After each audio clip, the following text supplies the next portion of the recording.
Max has asked me not to actually introduce him because he brought someone else to do that with him. So I'm just going to let that person do the talking. Thanks for the introduction, John. What should we do next?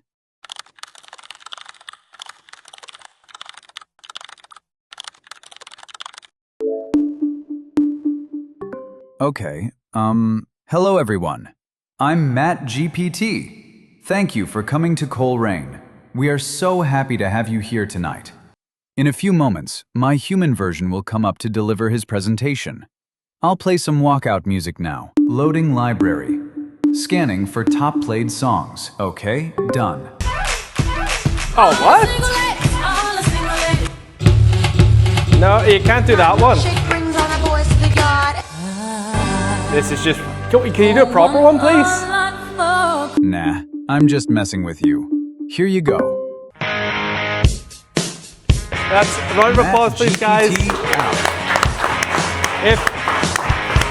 A little bit of context on that joke there was, John and I were at a conference last week. Was it this week? I can't even remember. Every day feels the same. We were at a conference last week, and they had an American presenting on the headline stage, and he came out to AC/DC, and I just thought, that is the most American thing I've ever seen. And then I kind of thought, AI is pretty popular. Let's try to do a joke. I pitched it to John today, and it was like a 50-50. Is it cringe? Is it funny? And I saw a couple of smiles, so yeah, we're all good there. But I just want to say thank you to everyone for coming down tonight. I appreciate everyone taking, their time to come by, and I'm hoping that you'll leave us something valuable today. And really quickly, housekeeping rules. There are no rules. So if at any point you do have a question, just raise your hand. We'll have a little bit of time for questions at the end, but if there's something that you're just burning to ask, it can work into the presentations, there's no problem. As well, on everyone's chair is a 5-step roadmap to success on social media. I'll introduce more about me and my credentials in a second, but this is a way that you can kind of take some of the learnings from today, take them off, and hopefully remember them in a nice glossy document. Also, feel free to take pictures of any of the slides, or if you want the full slide deck sent to you afterwards, by all means, just tell me and I'll send it to you. But I do think there is a very important question that we need to answer first, and that is, who is this guy? Who's this guy standing on the stage who's going to take 2 hours of my night tonight? Hopefully he's good. Well, I've kind of summarized my career in one slide, which feels a bit daunting in a way, where it's like, this is kind of me in a slide. So I'm Matt Stevenson. I'm a former government economist turned social media strategist. So prior to my work of running a full-time agency, I was actually working in the government, things like cost of living, COVID, Brexit, pretty much anything negative that's happened to the Northern Ireland economy in the past 10 years, I was working in the government at that time. Though we didn't cause it, but we tried to understand it. And then basically since I was 15, I was making videos on YouTube, uploading to TikTok, trying different things. And in total, across my career, I have over 100 million organic video views.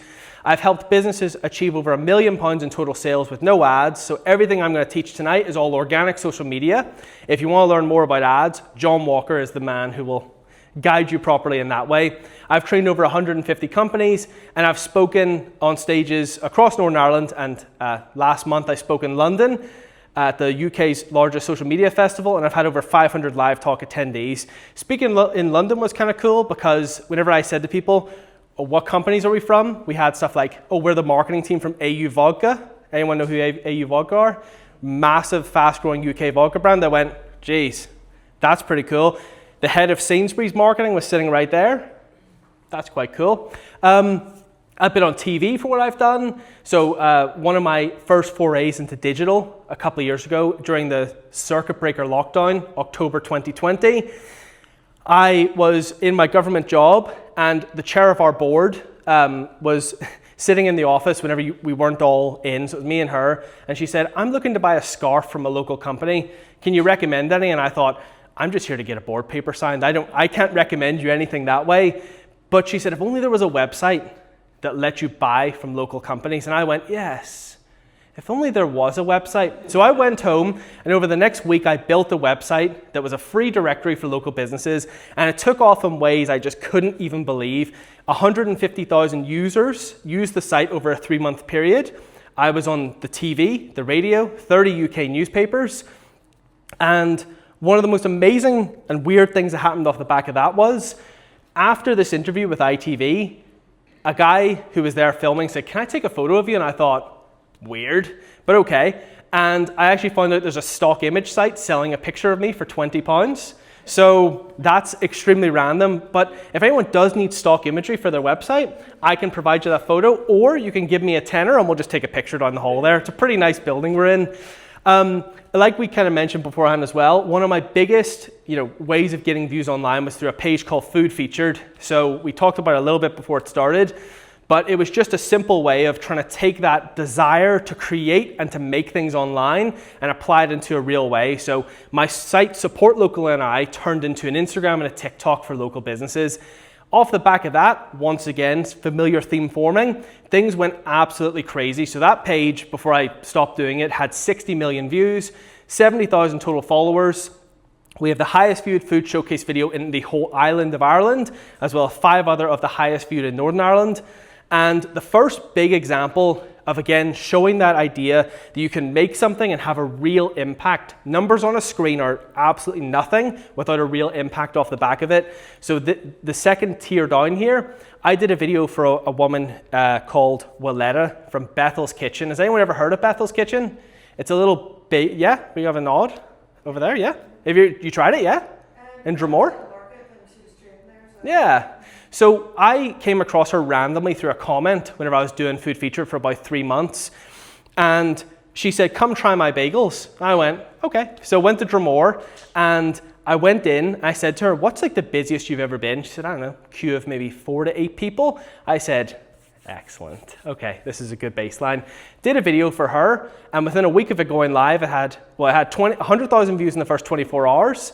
And it was in the newspapers in the first 7 days. So we were across the Irish News, newsletter, Belfast Live. Didn't put that in the screenshots. And she went so viral, she now is looking at a second location. She hired multiple staff since that one video, and she's a known name across, I guess, Belfast into Dromore with people looking bagels. And everything I've done so far has kind of come from that idea of, I want to make something, I want to do something. So everything I'll teach you tonight comes from practical experience. I didn't do a degree in marketing. Everything you'll see tonight, I've actually done or shown or tested. I have friends who have literally billions of views online, so I am just obsessed with social media, and I want to try distill that down and impart that across to you guys tonight. So what is tonight's goal? It's not to hear me talking about myself or walking out to my milkshakes bring all the boys to the yard. I want you to understand where you're at with social media and what to focus on for the next 90 days. And I want you feeling inspired and focused. I don't want you leaving thinking, "Oh my goodness, I feel overwhelmed."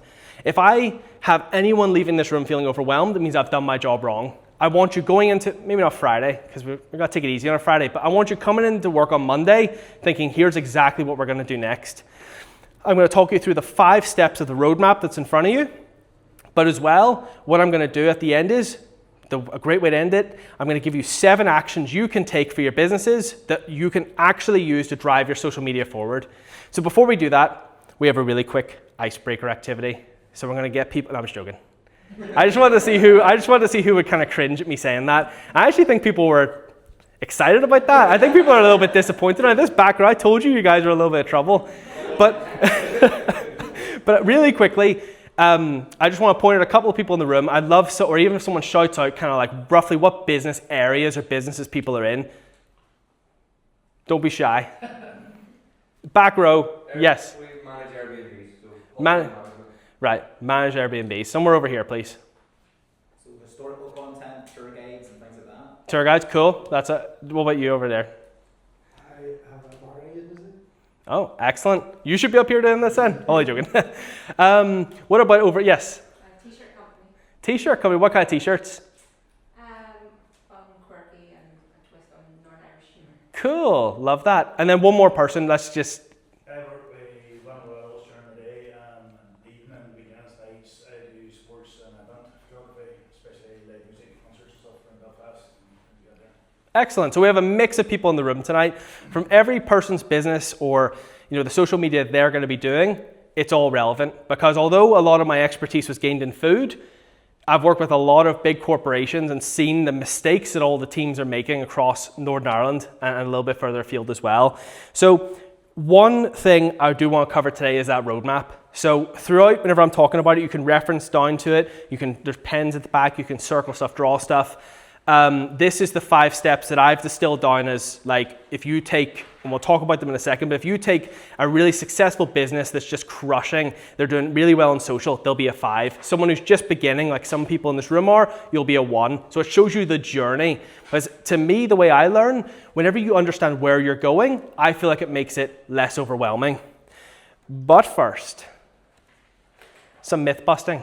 You thought I was going to set up for a joke there, but it's actually not. So the first thing is, a lot of what you see online is rubbish. Does anyone here watch videos or get recommended videos on their social media that gives you tips on how to do your business social media better? Yeah? No? Are we getting... Yeah? Okay, cool. I was going to say, if you hadn't seen it, we can just bin that slide. So the truth is, if you want to even think about it in a logical way, whenever people are, as part of their job, making content about social media every single day, which maybe spatters back on me a bit because I do have to do the same, what you have to understand is that their job is to keep you engaged in a circle. What I'll explain to you in today's session is that the truth is social media is way more simple than you would imagine. You don't have to understand that there's an algorithm out there. You don't have to look at things a certain way. And some of these creators that are teaching you every single month, I see videos from people saying, here's what the algorithm update is this month. Here's what's happening this month. And how are we supposed to know what's happening in the algorithm if the actual platforms don't publish it? People are just making up tips to keep you in their ecosystem. So I just want to remind everyone that if you see something that overwhelms you online in terms of your social media, the person might be in their best interest to keep you on their cycle. Because what I find and what I teach is that it's way more simple than it looks. Another really great thing to understand, and that helps a lot of business owners, is what you show is so much more important than how you show it. So for example, if you have incredible food, like we have at the front here, if you take a simple picture of incredible food, that is way better than the fanciest video of the worst looking food. And what you'll find a lot of the time is we're moving towards an economy online where you don't have to have a fancy camera. You don't have to spend 20 grand on an agency to do something for you. You can just create stuff yourself, and then your biggest problem over the length of time should be you don't have time to do it anymore. So what you show is so much more important than how you show it. I'd also advise you to stop stressing about publishing. Has anyone here in this room, when they're publishing content for their business, even once thought, I have to post this at a certain time? Yeah? And what, if anyone wants to just quickly shout out, what's something that's kind of drawn you towards maybe thinking that way? Insights on Instagram where they tell you should do it. Yeah, so I'm glad you said that, and I'm going to give you your £20 later on because you've set me up perfectly for the point I wanted to make. So one thing I've learned from training a lot of companies is, and you can get out your phone and go to your Instagram and we can prove this all together if you want, but whenever we think about when you publish online, the idea that in the morning at 6 to 8 a.m. it's here, it's low, there's not many people online, your engagement chart will go up and most of your audience should technically be online at about 6 p.m. The chart goes up and then it goes down, okay? And maybe 5 or 10 years ago, that was really relevant because the algorithms were very much, you have followers, we're gonna show their content. Now the algorithms are 24/7. And in my longer presentations, I show a chart where I actually almost quit my TikTok.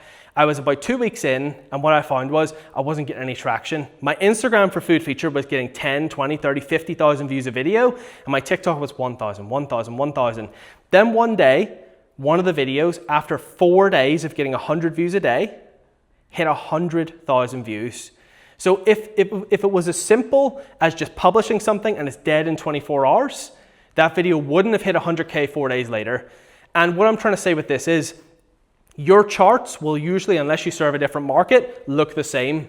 So what I teach people is if you're trying to force something out at say 6 p.m. whenever you finish work or it's the end of the workday because you feel like most people are online, unless it's LinkedIn or YouTube, you don't have to worry about that. And you should actually post the content at a time that suits you better. And then you just leave it to the algorithm and let it do its thing. Next, I want to, and this is something I'll drive home a lot today, I want you to forget about vanity metrics. I want you to forget about the idea of views, likes, and followers. Yes, they are important. Yes, they are something that you should keep an eye on because they all move roughly in a parallel. So whenever your followers go up, a certain percentage of those people should have liked your post. You know, they're all within a ratio. But what matters a lot more is people actually buying something from you, visiting your shop, showing someone, telling something. If you do want to look at 2 metrics off the back of your videos directly, saves and shares. Those are the 2 most important, and Instagram's instituted a new update recently that shows you the ratio, and I can talk people directly through that afterwards if you want, but a video is so much more than the amount of views, and people focus way too much on this. Has anyone here ever been stressed or demotivated by the amount of views a video has gotten online? Of course. I love that answer. Thank you. Yeah, it's natural. And even I, as someone who's made over 1,000 videos online and has 100 million plus views, even I still get stressed sometimes about a video not performing well, and I have to remind myself of the same thing. Another thing to keep in mind is that everyone's journey will look different. How many people have seen a business, maybe that they've seen online or someone they know directly or indirectly, that's just blown up overnight? We've all heard of them, right? We've heard of YouTubers who are 10 getting $1 million a year off opening toys. We've seen people's businesses transformed overnight.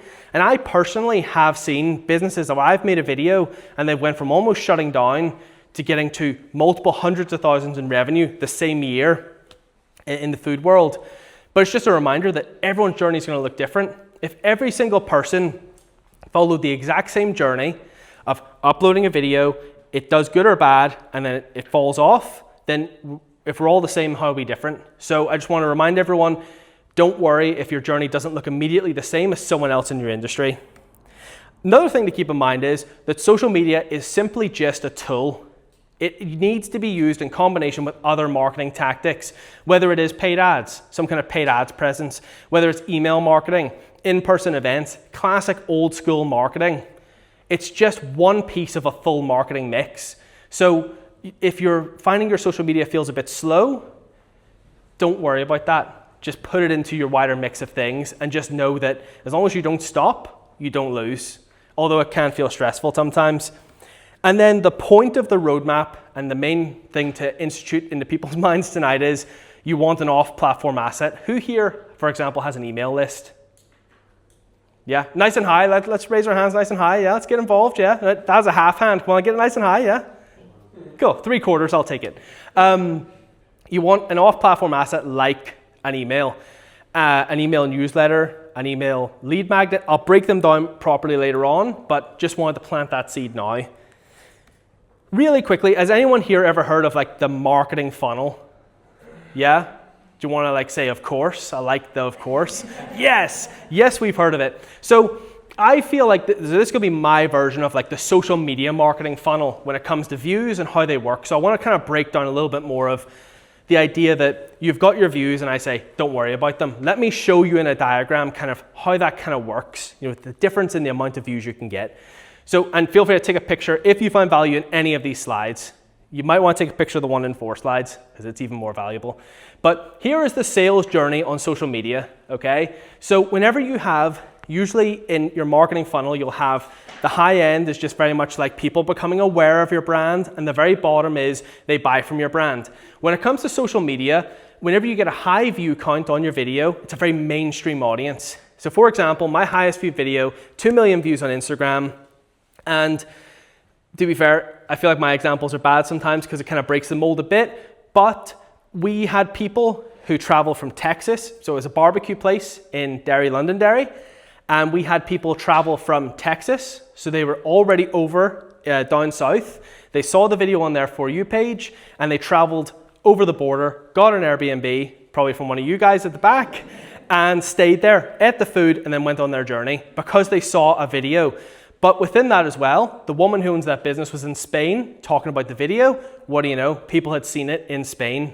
And like a lot of Northern Irish people had seen it too. So attention comes very vastly at the top. And sometimes that doesn't penetrate down to the rest, which is where that line is. Then you've got your awareness, consideration, and purchase. So let's break this down into an actual like video example. So if you were to get a generic viral video, has anyone here ever had a viral video, by the way? Depends what you mean by viral. Okay, well, you tell me what you think viral means. Well, I had a video that kind of went a wee bit mad there recently. I've only done maybe 8 videos on Facebook. Right. A video that did 65,000 views. I think yours is quite niche, to be fair. Like your tour guide kind of stuff, is that just Northern Ireland, or is that? Yeah. I'd say that, I wouldn't call it viral, but I'd say it's definitely well seen. It's better. Yeah. Yeah, and actually, we'll place your video on this chart as well. But like a generic viral video would be like 1 million people have seen it, and say your target audience is say like a food place in Northern Ireland, and 100 people actually either go or see it. The ratio is like 0.0001%. Okay, so the next one down would be like a myth busting video. So it gets less views, but it's a more focused audience. So for example, your video, 65,000 people, they're in that awareness of, well, what do you sell then? Do you want people to go on tours? In this case, the brand is to try and get me video work, but what I'm selling at the minute are tour guides and their businesses. So I'm doing videos around them where they present what they're offering as an experience. Yeah. So in your example, for example, if you got 1 million views on a video about something to do with Northern Irish heritage, okay, and 1 million people saw that, right? How many of those people, if they're from Spain, Brazil, everywhere in the world, can book onto a tour? Probably that percentage. But you've still got the awareness, and it makes your account look better. So it's not a pure vanity metric. It probably does help your account, but it's not going to be direct sales. Whereas as we go down into, say, awareness or consideration, your video, what was the video about, out of curiosity? So it was about Ballymena and its original name. Yeah, so some kind of... Ballymena wasn't always called Ballymena, that was the notion. Yeah, so that actually could be a good example down into the awareness part where you think, okay, you've done a video about the heritage. It's not went super wide where it's got millions of views, but you don't need it to. You just need to show the local tour guides where that could actually be of those 65,000 people, the same 100 people is a much bigger percentage. Down across again, if you made a process video for your business, how viral do you think a process video for, say, a tour guide company or a car company or a car dealership, for example, here's the process of how we help you buy your car. Is that going to go viral? No, definitely not. But if you're looking for a car in Northern Ireland and you come across that video, it's got 10,000 views, it might help you buy a car there versus another dealership. Then you've got your purchase videos. So like a results video, it's like a testimonial. So if you do a video that's like, we worked with X company, here's the results we got. Is that going to get a massive amount of views and attention? No. It could get 1,000 views.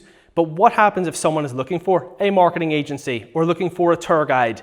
If that shows that someone else had a really good result and the social proof is there, they might be more willing to purchase. So the more you go down this funnel when it comes to the videos, your views get more concentrated in how they return to you. Which leads us on to, I'll let you take a picture, Chris. I'll charge you for that. So you got the roadmap journey. So this is where the document in front of you comes in, and it's been basically written off the back of getting 100 million views online, helping businesses, training businesses, seeing what different marketing teams are doing, and seeing all the different problems that kept popping up and popping up. And I just want to show very quickly it through here. You can take your pictures, you can find where you sit on it, and then whenever we do the actions at the end, you'll know exactly what you need to focus on. So you can go through it at the same time, but it's up to you. So the first one is to define. Know who you are, what you do, and your why, okay? So this is what each one's gonna look like. So I'm not gonna go through it in massive amounts of detail, but whenever we think about someone in the defining stage, would anyone say here they're just getting started with their social media? Yeah, a couple of people. So whenever I put people into this category, I would say the main characteristics, the main kind of things I see over and over again are their posting consistency. Well, they're new to it, so they might not have posted anything. They might be posting once a week trying to figure it out. You're probably balancing a lot of things at once. Your content confidence is probably pretty low. You're probably not very familiar with filming or editing videos, or if it's for a new business, maybe you're not, tying that value one-to-one. And you don't really know what value you can add to your customers, because the whole point of this is, whenever you're at the start, it's focusing in on who are we targeting? Because if you're going to go back to that chart, that funnel, what's the point of getting millions and millions of views if it does nothing for your business? Like, I remember training a team, and they had one of the big viral videos a lot of people in this room might have seen locally. And I sat down with the team and I went, okay, you did a viral video recently. how did it go? And they said, we got no sales from it. I was like, okay, we'll move on. And then they stopped me and said, and actually we feel a little bit depressed now. And I was like, really? Tell me more. The thing they found was they were spending so much time chasing a viral video that whenever they got it and it did nothing, they realized, why did we spend months putting so much effort here whenever we should be doing it over here? And through other companies I've trained as well, what I find a lot of the time is they'll often do the most random video that is the most boring video to them, but then they get an inquiry off it and they go, oh, and then they realize, maybe I should do more of those. And then they shift their mindset from, okay, I'm gonna get millions of views, I'm gonna be famous online, to, I actually think there's really easy content to be made here. So you're very early stage at this point. Again, you can have the slides and the document breaks it down too, because I want you to get the actions. Then the next step is, and I remember an ex-professional rugby player came to me, he came to our office in Hollywood and said, I have done all this stuff in rugby and now I want to get into this next business. How do I do it? And this was one of the formations of building this step out here. So I said to him, you need to start messy and build your habit, because you've spent your whole life knowing all about rugby, the rules, you've done this, you've been through the hard times, but when it comes to social media, like I said, what you show is more important than how you show it. So if he's on BBC, he has a podcast now. I said to him, if you just brought your phone with you and filmed before you went on air with BBC, how many people can say they're doing a rugby commentary on BBC? I said, if you just took a picture of that, that's gonna help you get more stuff. I said, what do you want? He said, okay, I want to train some people on rugby, like, kids in schools and stuff. I said, okay, next time you go do one of those, just take a picture, take a quick video. It doesn't have to look amazing. Don't even put subtitles on it, just do something, because it gets you in the mindset of, okay, I'm documenting now, because before, whenever he was playing rugby, it was, I'm just gonna play rugby. It's a different mindset to have to document it too. So the characteristics, for example, of someone who does this, they might be posting online, but it's inconsistent. So they've started, but it's not flowing maybe as well as they might think. But you also might be being a bit hard on yourself too. The process of content takes a conscious effort. Does anyone here, and like we'll all go through this stage at some point, does anyone here find it hard to make videos online? Yeah, like do anyone want to shout out what is hard in your opinion about making videos? I haven't even started yet. I've got a GoPro, I've got the phone, I've got the camera, but I just don't know what to start with, because I take still photographs, Yeah. I've toyed with the idea behind the scenes, or photographs of me, or Yeah. somebody filming me just taking photographs and stuff. Yeah, I know for a fact these 7 actions at the end are going to be really helpful for you, because I'm going to show you a way to kind of get inspiration from maybe some of your competitors to start that. Anyone else over here? Like, what makes videos hard? Like, what's tough about it to you? Interesting, snappy. One person over here, please, in John's section. Being prepared, so maybe you want to take a video or something, but then you're like, oh, the room's a mess. Okay, well, can I give you a really quick example of that? Okay, so I worked with a woman in London, and we were working together for 9 months. She came to an agency here, who then brought me in as the TikTok consultant. She wanted to build a brand from zero. So whenever we started, she had 0 followers on TikTok and Instagram. They have an online platform that teaches you how to, it's not a course, it's like comparison guides of pensions and financial stuff. It actually was boring, to be fair. But she was really good at it, okay? And whenever she came to us, the coaching I was doing at the start was very much like, okay, well, what phone have you got? Oh, like iPhone 15 or 16. Perfect. Do you have a place in your house you can film? Do you guys have an office? She's like, I've just got my house. It's my Zoom background right now. And it looked quite nice. It had like bricks. It just had a couple of pictures. It looked like someone's house. It looked like their office. I said to her, phone, tripod, buy one of these mics I'm wearing right now, DJI, and just film these videos. You brain dump, we'll script them. You just film them and then we'll cut them up. Really simple, okay? Her name's Antonia. It's Investing Insiders. She now currently has, I think it's something like 30,000+ followers on both platforms. She's a columnist in the Times, I think it is now, because of her TikToks. So her personal brand when it comes to finance, she knew the financial side inside out, but she just needed that little kick. And off the back of your point, like some people think, maybe not yourself, but some people think you need a perfect background, you need the GoPros, the big cameras, and they stop creating and keep planning, and then they never start. And say you had a competitor that's a carbon copy of you, they started, so they used an iPhone, then a GoPro, and then a Sony camera, whatever it is. They're actually making and they're growing while you're sitting there going, my background's messy though. You know, I'm not saying that's you, but it's something I see all the time. So you mentioned scripting there. Yeah. Do you have to script every video? No, not at all. So we scripted her videos because, well, they were very complicated.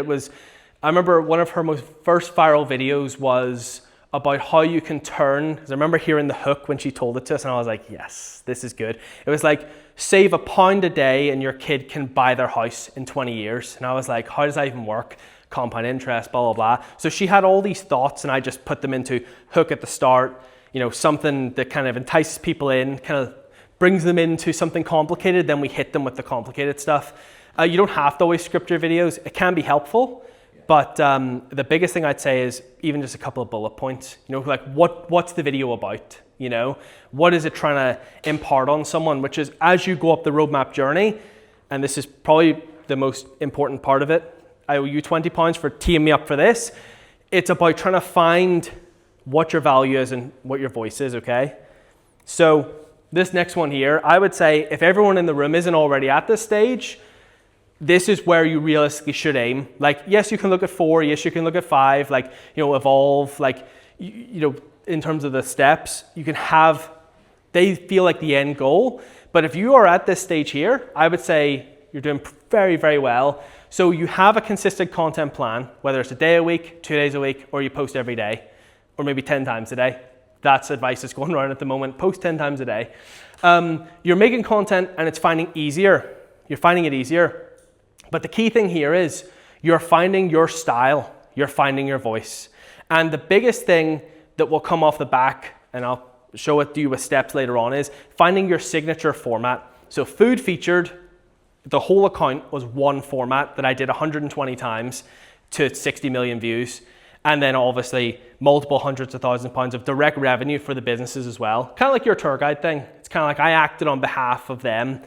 You're trying to find something, and there's a woman, she is the marketing manager at a luxury property company here, and I've been kind of like coaching her high level on things. She was at one of my last events, and she was starting to create videos just with her phone, and then she was trying to get more confident, and then she found her voice. So her voice is, she's 56 years old. She's talking very raw and honest about what it's like to be a 56-year-old woman. She's given every insight across many different ways, and she's really real and raw with it. She's not scripting them, like your point, but she's not filming them with a perfect background. She's just filming them real and raw.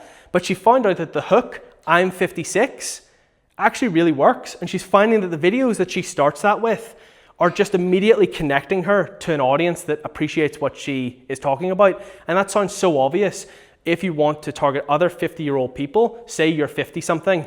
But whenever you're actually making the content, it doesn't seem that obvious until you hit that gold.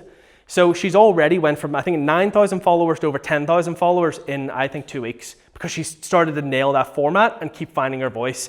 So all the industries in here, all the businesses, all you're trying to do is just find that one video series or that one video idea that you can just keep hitting over and over and over again. And I'm going to show you at the end, because you're not going anywhere anyway, how to do that, okay? This is just the roadmap. I just want to give you context from the horse's mouth. Can I just Yes, Chris. say off-platform asset? What are you talking about? Yes, so it's something I'll break down a little bit more later on. Off-platform asset would be like an email list. It's some kind of way, I have a diagram later on, it's some kind of way of capturing people, their information, whether it's a phone number or usually email address, outside of social media. And I'll show you a diagram for it later on, but essentially, no matter how big your social media account is, it's rented. You're renting it from the platforms. You're only ever one unfair ban, one algorithm change, or one unfortunate event like losing your password or being hacked away from losing everything. Whereas if you have some kind of off-platform asset, I said this at my last event as well, I still have to rebrand that as something sexier, something that kind of makes you go, oh, I know exactly what that is. But some kind of way of capturing people off to the side. But there is a diagram for that. This is getting pretty advanced at this point in terms of like what you'll be doing, but I still think it's useful to talk about. I think getting to this stage is a huge accomplishment in itself, but whenever you're at this point in the journey, You've been consistent for months. You know what you're making. You found your voice. You probably had a couple of videos with a couple 100,000 views. You're starting to see people come from your videos to your lead form, to your inquiries. Your phones are ringing. You're seeing people in your restaurant. If you're at this stage, you are probably at this point genuinely sitting down ready to talk to an agency or talk to someone to bring in to take a lot of the burden off you. You've done the experimenting. You've seen what's happened. And you've felt it. Because you're doing it, you'll feel it. If you pay someone from day one, which is fine, like there's no problem with that, you can still get reported to, but whenever you're actually feeling that pain of going from, I hate making videos, to this isn't too bad, to hey, this hook kind of worked, to hey, someone actually emailed me today and said they love my videos, to you'll be at a networking event and someone goes, I watch all your videos. You go, well, you never like them. Fair enough. It does happen. Then quickly evolve. So this is next level. So I work with a chef. His name's Stephen Beattie. He used to own Seed in Belfast and Dungannon. We do a quarterly kind of coaching session, and his account has been blowing up. So he just recently sold his shareholding in his business to go full-time in private event catering, coaching, teaching people in their homes how to cook and use ingredients better. He's just done his 3rd waterfront show, really, really growing. His views online are incredible. And as I've been coaching him through this process in person, we're getting him towards this point here. So he has multiple hundreds of thousands of views, millions of views on videos. He's seeing people buy tickets and come to his shows and book his sessions and his private catering through his Instagram. He's seen it. He's found his healthy recipes. He's found his ways of documenting that. He's found how he does it, and he's able to just use everything in his brain to keep nailing that over and over again.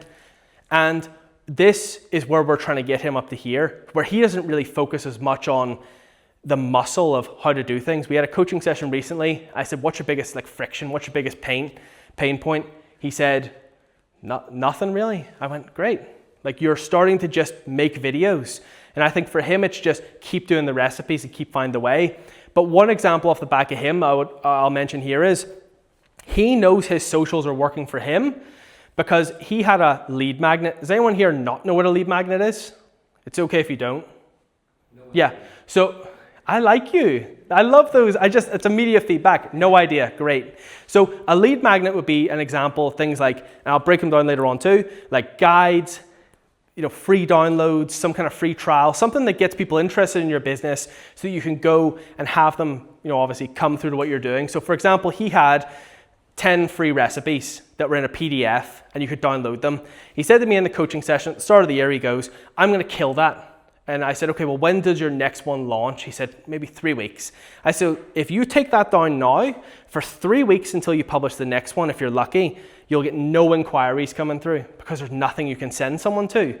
I said, I'll tell you what, post on your story on Instagram and just say it's coming down in a week. So at least you can try capture something while the knife falls. And he texted me the next day and said, I've done that. I had 150 email signups in one day off one story. And that's whenever we started to learn his audience really want more from him, and he's posting every day. He's always got a new recipe, and I always shout out Stevie B, so please look up Chef Stevie B later on. It's incredible. My mum makes his granola every week now. Stevie, you £20? No? But genuinely, he is starting to get to this point where he's getting people to come to his waterfront shows off the back of an Instagram account. He reaches people across the world, but he's still leveraging it for a local audience. And we have major plans for what we'll do with him. But it's just an example of some real people doing things. But this is it. This is, in my opinion, waffle aside, trying to bring you through stuff aside, this is the most important part. And I feel like I've done social media for so long, I'm actively hooking you, rehooking you, and clickbaiting you all at once right here. But feel free at any point in these next 7 actions to take a photo of every single one if you want, or ask a question. So the first action I want you to take on Monday morning, because I'm giving you tomorrow, I'm giving you Saturday, I'm giving you Sunday off. So please, on Monday, I want you first of all to get specific on your ideal customers. I want you to be able to tell me or someone else exactly who you're targeting. Because if you're making content for everyone, you're making content for no one. So how do we do this then? There's 4 things I want you to focus on. The first is the demographics. This is like level 1. This is the kind of stuff you'll see in the most basic of marketing classes.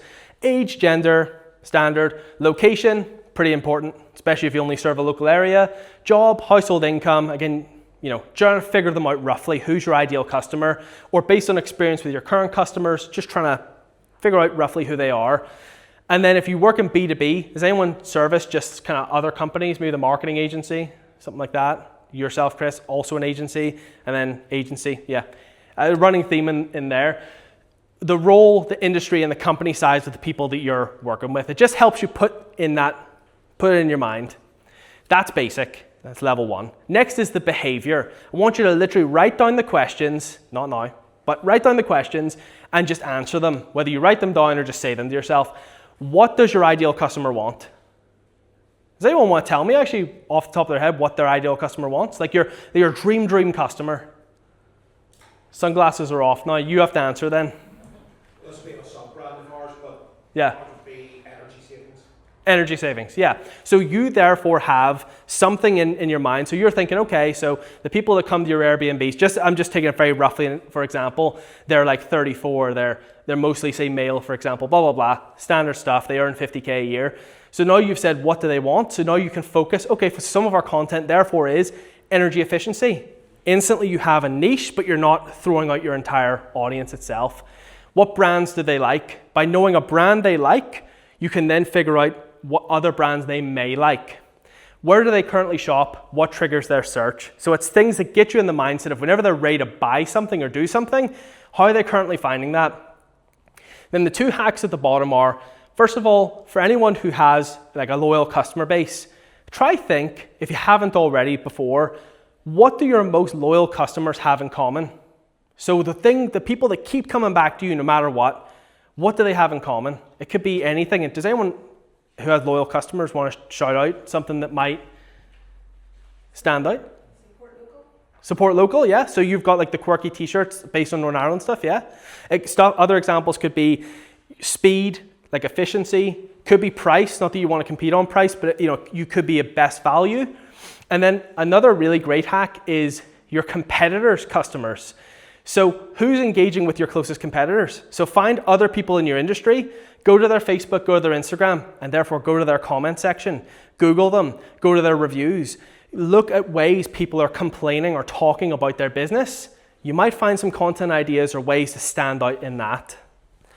Next, I want you to identify for those people, whether it's one specific customer to start or it's a couple, maybe just keep it to 1 to 3 to start just because you're getting new to it. I want you to identify their main problems and pain points. So a really generic and classic for the last couple of years example of knowing you've done this is this phrase here. I solve, whatever the problem is, for whoever the person or company is by doing whatever you guys do, okay?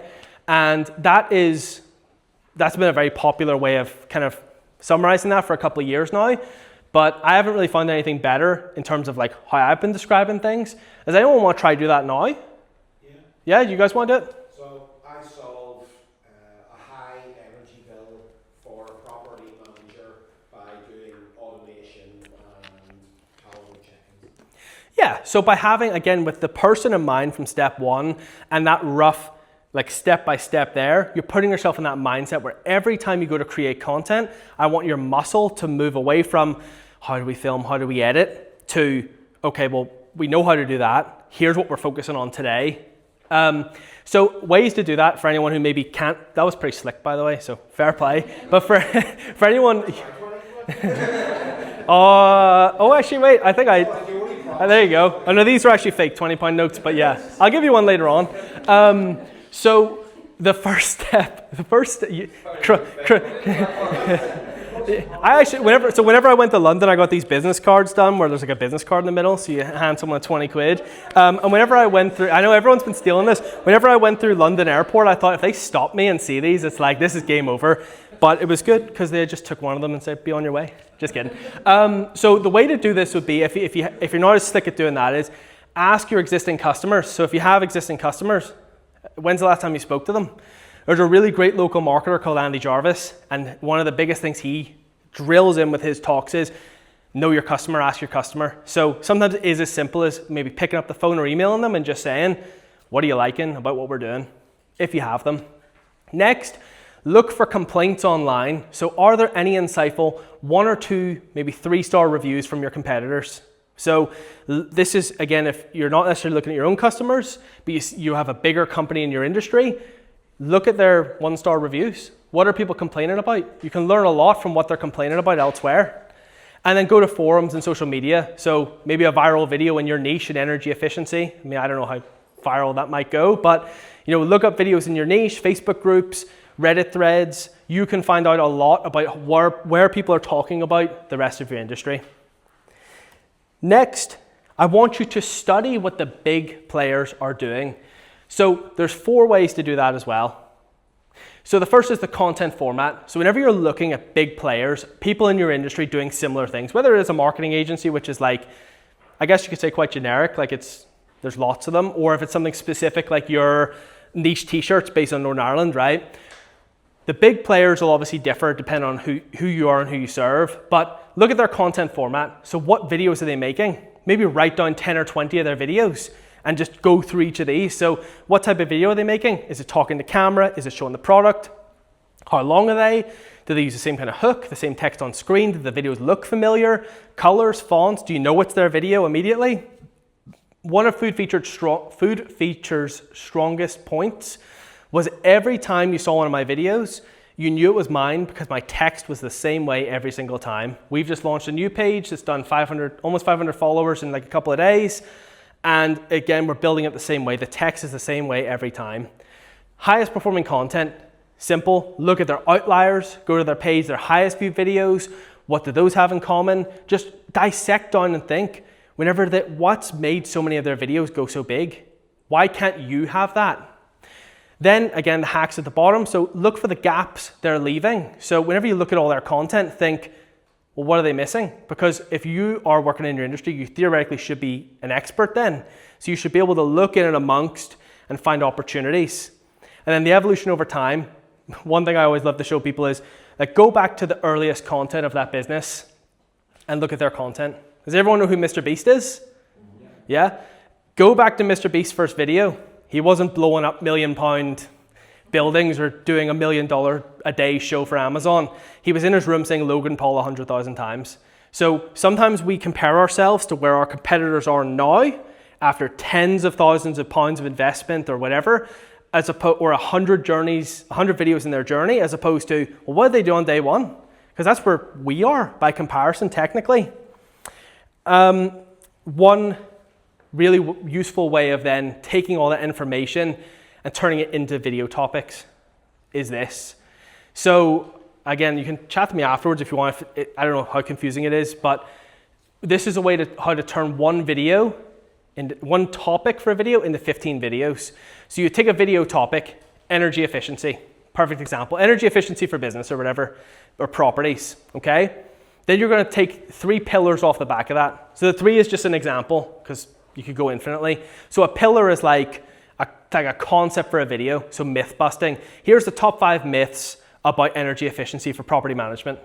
The biggest mistakes. Here is, the biggest mistakes people make when thinking about energy efficiency for their property. Industry updates. Did you know there's been a new law introduced by the UK government about energy efficiency in properties? See what I mean? So there's one topic, it's already 3 videos, okay? Within each of those, it's then about the format. So how you present that. So green screen content, you ever seen those videos where there's an article behind the person and they're kind of recording, pointing back at like an article? That's the type of content. Talking head, filming yourself, tripod or holding it up, talking about those. Trending audio, so some kind of like popular song, something like that. Carousels where you swipe through like a story, and then interviews, so like speaking to an industry expert. So you take energy efficiency for properties, you go, I'm gonna do myth busting. So the first thing you do is find some kind of like, maybe a picture of like a house that's not energy efficient and just talk about some of the myths about like what they wouldn't know. Do a talking head, just walk down the street or in your office and just talk about myth busting for it. Find a popular audio and just take like a highlight or a clip, some text, put it in, carousel, swipe through, here's the top 5 mistakes, then an interview, talk to an industry expert about myth busting for energy efficiency. Does that make sense? Yeah? I'm more interested in, should you use all those formats, or can you be consistent? Like, I see a lot of people just do them talking head. Maybe that's a bad idea. It depends how far you are. My honest answer is it depends on how far you're up on the roadmap. So if content is super easy for you to make, like you can just pull out your phone or your camera and just make a talking head video, like it's nothing, I would actually say for you to experiment with a different format at that point. You know, so whenever something gets too easy, we up the reps, we do something different. But that's where the roadmap is to try guide you to not. I don't want you on Monday thinking I got to go make 15 different types of content, you know. Have you got any recommendations for hooks for that type of content that isn't playing people's fear? I'm so glad I brought so many fake 20-pound notes, because you've set me up right now for the 5th step, which is about hooks. So I'll talk about that while I'm doing this. So you have to then implement a repeatable video format, because until you are at the 5th step where you're, let's be real, probably bringing in someone to do your content for you, because you're really starting to expand and focus on the business as opposed to balancing the two. The hook, for example, just to say really quickly, is actually the least important part of your content. Now, that sounds counterproductive because everyone says hook, hook, hook. Does everyone know what a hook is in a video? Try and create curiosity, or try and get a trigger on somebody that makes them actually want to watch. Yeah, does anyone not know what a hook is? You know, like it's like an industry term. Does anyone not know? What is the definition? Oh, let me get my book out. My textbook. A hook would be, well, it was described really good there actually. I can't even. So a hook would be the start of a video, something that makes you want to watch the rest of the video. So a hook is technically the first 3 seconds of a video. And if you watch beyond that, then you're beyond the hook. The 4 to 6 seconds is like the rehook, but yeah, don't want to get too technical. Gotta get the second textbook out then. But so like the hook is the least important part, because if you stop someone, like you said, with a scare tactic, like here's why you're gonna go bust if you don't invest in your kid's pension today. We probably did a video on that, by the way, but yeah, it worked. If you do something like that, say I get you to stop on pension tips for kids or whatever, if I don't deliver you value to keep you watching for the rest of the minute video, why did I stop you? What was the point, right? So that's the whole point of this. You have to make sure that the main meat and potatoes is the best part of the video. You will honestly find the more you do videos, the hook becomes second nature. So to answer your point, I would just flip it the other way. So instead of going, here's the doomsday situation, you sell the utopia. You sell the idea of, well, if everything goes perfectly with your energy efficiency for property management, didn't even stutter on that one, then you know, here's what it could look like if you do these things. Would you also regard the hook as, like, say, your thumbnails, your titles, or things like that? More YouTube, to be fair. If you're doing long form on YouTube, 100%, it's different type of like engagement, which is why I think, not to turn us into a political rant, but the government banning under 16 social media, including YouTube in that, is crazy, because I didn't use social media until I was say 14 or 15, and I had Bebo. That's old school, right? But I was on YouTube from age 11. In fact, I got a new hard drive the other day, and I had to look up a YouTube video to turn on the hard drive because the drivers or something. Imagine not having access to something like that. So anyway, had to just get that out to the room. You'll probably ask our answers later on, but what would be the average length for content? Excellent question. It's actually not one of my next slides. It usually is in my longer presentations. To answer your question on that, there is no right or wrong. So for example, Claire and I did a video recently on our new page called Made It. Make sure you follow it at the end. And we're showcasing local entrepreneurs and things like that who do successful things. We did one with a luxury property company, and I kept the video to 1 minute 57 seconds. That is, I almost swore that's very long for a video. And it got 40-something thousand views, and they gained 700 followers off it.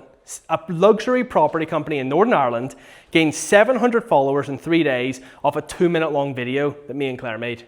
Do you know what I mean? Like, there's no right or wrong answer on that. But generally speaking, because I want you to leave a value, I would say if you're doing like... What's the company called? Andrew Dunlop Homes. Legend. Oh, really? Legend. A really nice team. But, yes? So throughout the course of this evening so far, there's been a lot of talk about what I would call a personal brand as opposed to the company's brand. Yeah. Do you think that's super important?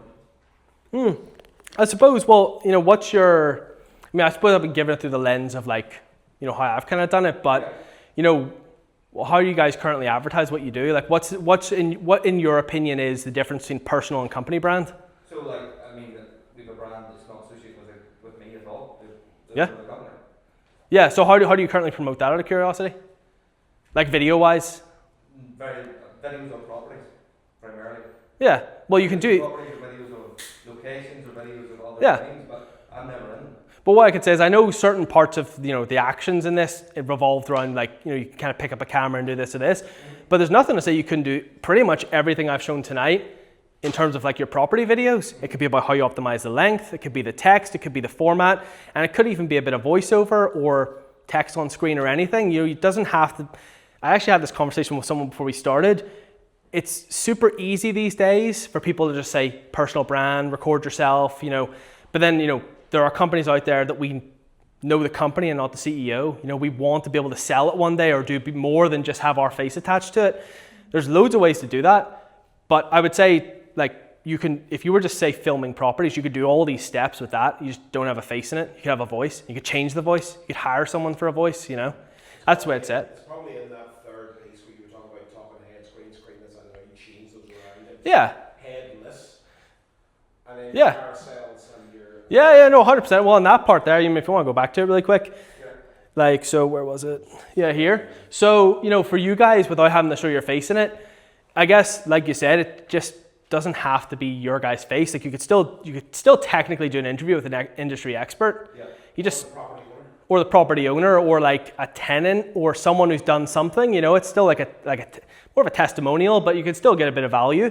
You know, the carousel, those aren't videos anyway. You just swipe through some photos. The trending audio doesn't usually have people's face in it. It's just a popular song. It's not my favorite way of marketing stuff, but yeah, it does work.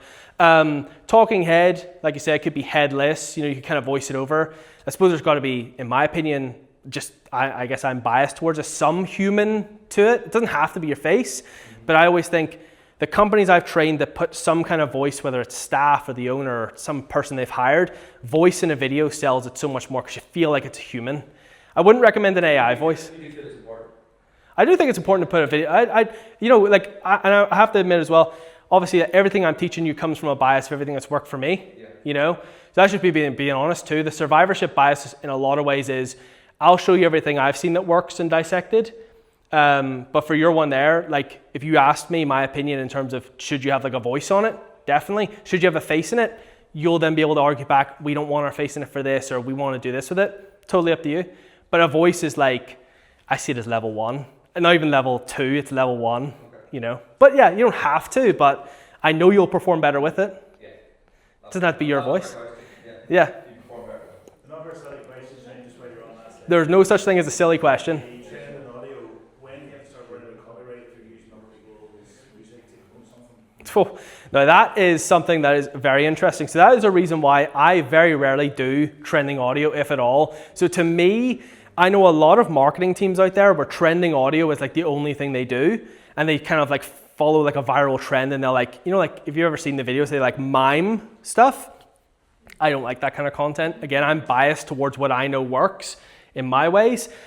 There was an example of I can't remember the name of the brand, but there was a big brand in America that got sued by either Universal or Sony or someone like that for using Instagram's built-in sounds, because they're not technically allowed to be used for commercial purpose to promote a product, but people thought it was okay because it's built into Instagram. I can just pick this song. So the answer to your question, although I am not a lawyer, I'm especially not your lawyer, I would say they only care when you're big enough. They only care whenever they lose something. So for most people in this room, not that I said this, you'd probably be fine. But you probably should be a business account if you're a business, just saying. And then, we're almost done. 2 steps left. This one's really simple. Goes back to your point at the back there. Any background, simple DJI mic, whatever phone you've got is probably new enough to film something. For you guys, it's even easier in terms of like, you know, the voice being added to it. But for your guys' stuff, how do you film properties at the moment, out of curiosity? DJI camera. Sweet, you're already ahead of that. Yeah, it's really good as well. We have one back there.